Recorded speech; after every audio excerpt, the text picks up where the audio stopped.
Well, you and me are Irish, so we're habitually pessimistic about tomorrow, but optimistic about the day after tomorrow.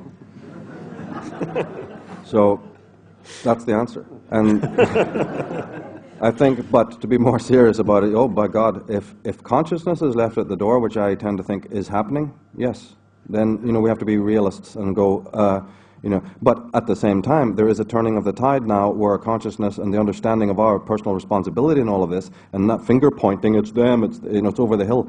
If we can turn that corner, then the whole game changes. This was pointed out in Professor Tolkien's Lord of the Rings, in which the most insignificant, smallest, lowest level of society has the biggest effect. It can do things that powerful wizards cannot do, right? And if it was good enough for Professor Tolkien to believe in that, it's all right for the rest of us to believe in that. They can't win, because I've all said in my other metaphysical work, evil contains within it the seeds of its own destruction. And one really needs to meditate on that deeply and also see it applied in your own life, with the tossers that surround us and all the evil injustices that are done, even in plain view. Watch that experience. Watch what happens to a person who's evil and ruthless and negative. Just observe it. And you'll notice that this is in fact the case. And it's certainly the case up the fractal. Evil contains within it the seed of its own destruction. The moment that you take that kind of anti-human negative stance, you're just waving a red flag to nature, go come and get me, which is exactly what's happening now. It's called the age of revealing and the age of awakening. All the message that somebody like me can give is, can you please get into the spirit of that? Because it's happening anyway. And you can either get into sync with it, or you can just sit there and be smashed when the river takes a turn. Your ego boat, right, will be smashed. Can you let go of the shores, like the Hopi prophecy says? Can you let go of the oars and go with that flow? Because it's a very dynamic flow, and it will handle it.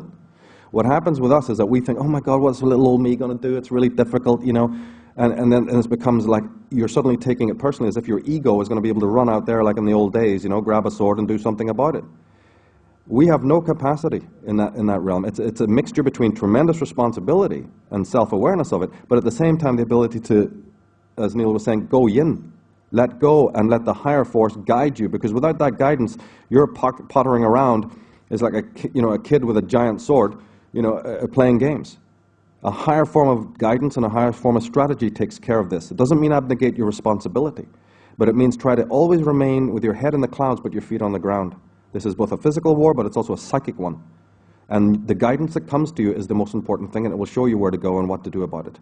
And that kind of particular guidance I'm talking about is not the same kind of sorcery that the Black Lodge has. They have high intelligence, and they have tremendous human knowledge about us on the most fundamental levels. But they lack that connection to the higher intelligence. And that's their ultimate downfall, together with what I said about evil having the seeds of destruction within it. You choose that road, and you will be terminal. You choose the organic, living, feminine, flow of the Tao, and no matter what tyrannies exist in the world, no matter how things get bleak, even if things got 10 times as bleak as they are now, worse, like a prison planet, really and truly, as long as you're with that flow, you're in your center, and it doesn't matter, you see. So it's all about where you are, and they can't inhabit that place, which is why they want dominion, right, over the world. If you can't rise yourself, what's the next best thing? Push everybody down. You're actually remaining exactly where you are, but you've done a good job, like the teachers and bastards we have to deal with every day. They're going to, push you down, and then they feel mighty high. Well, that's what the Bushes and Obamas and the Stalins and all do. They cannot rise themselves, and we have to understand this. They're static spiritually. And the moment that you start doing your spiritual homework, the moment that you do your spiritual homework, you are then on the road to victory. That's the basic way I see it. Just say a few words about it. I showed a clip the other day about the collectivism. It was a logo, a corporate logo, in which person's sense of identity is entirely based on the social persona. So this is where the Black Lodge wants us to be, where you have, or let's put it this way, any sense of self that you do have is basically a collectivized sense of self. That's the herd. They've already done, you're already doing the work for them then. And they don't need to do anything more except impose, the chains of gold upon you if you're not able to really connect with what it is that makes you unique. We all know what it is that makes us the same as everybody else. Our names, our philosophies, even the work that we do. You say you're a taxi driver, well, 10,000 people can say that. What makes you really real? If you stood up and said, well, I'm the man who cares about being, I'm the man who cares about meaning, how many will say that? As Nietzsche and Heidegger and these people have said. But the rest of us goes, well, I paint the walls, or, I drive a bus. There's an inauthenticity implicit in that collective herd, and a stepping out of that into your individuality. Knowing who your enemy is on the physical level, you know, and realizing what they're really about. They're not really about imprisoning you. Somebody talked about affluence earlier. That's right, they don't mind giving you all the affluence. That's not the problem. Their problem is control of your mind and the dumbing down of your individuality. That's where the prison lies. It's an internal psychic one. And the only way for you to handle that is to do what you need to do from your inner self, right? That's absolutely know thyself. And a point will come where you will have to then differentiate yourself from every other creature on the face of this earth. Maybe not the animals, because that was spoken of in other lectures about asking the animals for their power, you know, to lend. Let's not even go there. From the human point of view, it may come to the point where you have so transcended them, the mass, the herd, the das Man, that yes, you feel that you stand alone in the world. Now, do you know why so few people take this road? It's because that's very hard and painful to do. Right? The road to selfhood is very difficult. The question you asked were, if you could take on the karmic responsibility of the Illuminati, would you do it? And if so, are you not doing it? We're already doing it. Karma is nothing more than ignorance. Dharma is knowledge. Dharma is awareness, right? Ignorance is what they're in. They're in a form of ignorance. Like I said, they've chosen a road, and ultimately, metaphysically speaking, that's a road of ignorance. By sharing the ignorance or being under the force, under their dominion in any sense of the term, right, which is ultimately meaning that you believe everything they're saying and you don't think for yourself, then you are in a state of karma, as worse than theirs or whatever. You can't measure it. Ignorance is ignorance, regardless if it's on the massive scale, right, of Big Brother, or on your individual scale.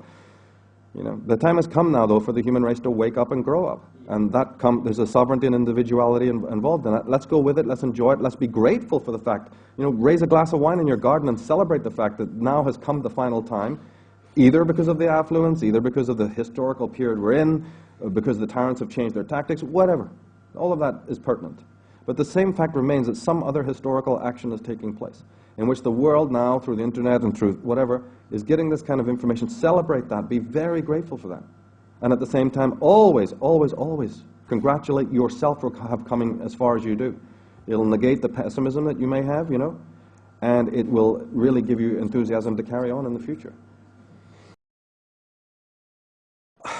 It just makes you wonder what has been done in the name of this preposterous lunacy. It makes you weep. It makes me weep. I take this very seriously. And I think very deeply about the crimes that have been done in the name of this palaver and this nonsense, you see. So I'm looking at that. I think if these revelations from Ralph or anybody else can insist in any way to the healing of what has been done, because we carry within our race memory, you see, the scars of every human being that's lived on this planet and everything they've had to endure. It's right in you. It's just that we have a circuitry that blocks that. It's called the ego, and we should thank the ego for that ability, because we'd be drowned in sorrow if we had to face what has gone on. And I hope that Leo's talk has, you know, for people who may be new to this, and if you get his book and you'll see what the horrors that have been done in this, never forget that. Because we are the harbingers, we are the descendants of those people who cried in the mines and the factories and the fields. Why? Each individual here carries that weight, because your ancestors died miserable deaths, children in the mines not far away from here, right? On the fields of war, for instance. And in their psyche, they asked why? And you are to provide the answer. So even if there's not a humanitarian shred in anybody sitting here, and I hope there is, but just imagine for a moment that you have no real concern about other human beings. Have at least concern then for your own lineage, your own heredity, your own past, and the forefathers, the uncles, and the ancestors, and the grandparents who died hideous deaths for nothing in wars to keep these tyrants in their place. And the answers that you discover in this life, you're answering their call. So never forget that.